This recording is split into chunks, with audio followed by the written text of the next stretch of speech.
jërë ngeen jëf Khalifa Ababacar Sall ma yàquleeti démb ca Cour suprême moom la yéenekaay yi xëy di wax ak a waxtaane L'Observateur nañu ci jamono ji mu am lante ak yoon ci coowal caisse d'avance bu mairie bu Ndakaaru président de la République dafa defoon ab décret ngir révoquer ko maanaam jële ci moom ndombal tànku maire de Dakar décret boobee la Khalifa Sall ak awokam jàpp ne ni ñu ko defee tegawul ci yoon taxoon ñu demoon kalaame ji ko ca Cour suprême yéenekaay mi dañu démb ci alxames yi ci la ca Cour suprême soog a wax waaye la mu ca wax moo di gisul lu mu ciy wax ndax li waral wax ji ñi ko def ci yoon la ñu ko teg ni ko L'Observateur waxee moo di Cour suprême dafa débouté Khalifa Ababacar Sall Le Quotidien nañu ko sa nak jeex nga aj say kook Khalifa éliminé ca mairie bu Ndakaaru recours ba mu yóbboon ca Cour suprême moo ki awakam Cour suprême da ko rejeté Sud Quotidien nañu Cour suprême Macky la cautionné maanaam moom la jox dëgg nee na mboolem yoon yi ñu jaar ngir révoquer Khalifa Sall ca mairie bu Ndakaaru yoon yëpp lu yoon nangu la amu ci dara lu jàdd ci yoon fot nee na ñu taxul mbaam tàggoo ak i noppam mbuxum ak guerre caaxaan jëliw ko ci réewum Sénégal bu ñu sukkandikoo ci rapport bi ñu def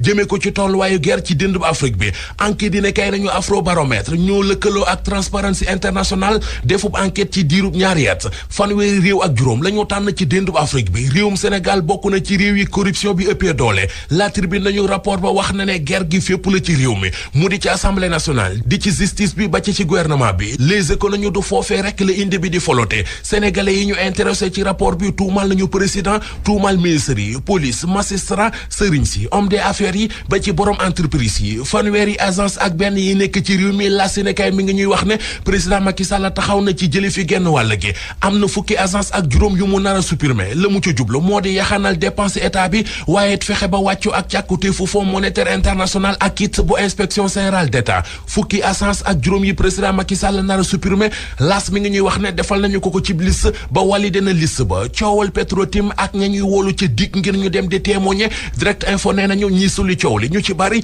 ñoo ngi sàkku ci alkaati dig yi ñu wóolu ca division investigation criminelle kii di Aly Ngouille Ndiaye ak Franck Timis ne Aly Ngouille Ndiaye Abdoul Mbaye tuumal na ko ne moo def ab faux rapport laaj bi di ndax waa DIC mën nañoo convoqué ak di auditionné seen kilifa ne ku ne xam na ne Aly Ngouille Ndiaye mooy ministre intérieur kon di ko convoqué ak di ko auditionné ca DIC bu dee amit du doon lu yomb gayndey Sénégal yi ca Coupe d'Afrique ba ñuy football ca Égypte li leen di xaar ci demi-finale yi du yomb Soleil national mi ngi ñuy wax ci xëtamu njëkk ne léegi xam nañu Sénégal kan lay dajeel ci demi-finale yi seen digg ak Tunisie lay doon Vox Populi nañu mu nar a doon demi-finale bu miti te tar ci gaynde yi ndax Sénégal ak Tunisie football boole na leen fukki yoon ak juróom-ñeent Tunisie dóor ko ca juróom-ñetti yoon ñu nul juróom-ñaari yoon Sénégal ñeenti yoon la mas a gagné Tunisie record yéene kay nañu waaye ñoom ñaari équipe yi bi ñuy mujjee daje Sénégal moo gagné woon ñaari bal ci dara Wabi Kazri bokk ci football katu Tunisie di ñu wax ci xët mu njëkku record yéene kay ne Sénégal du équipe bu ndaw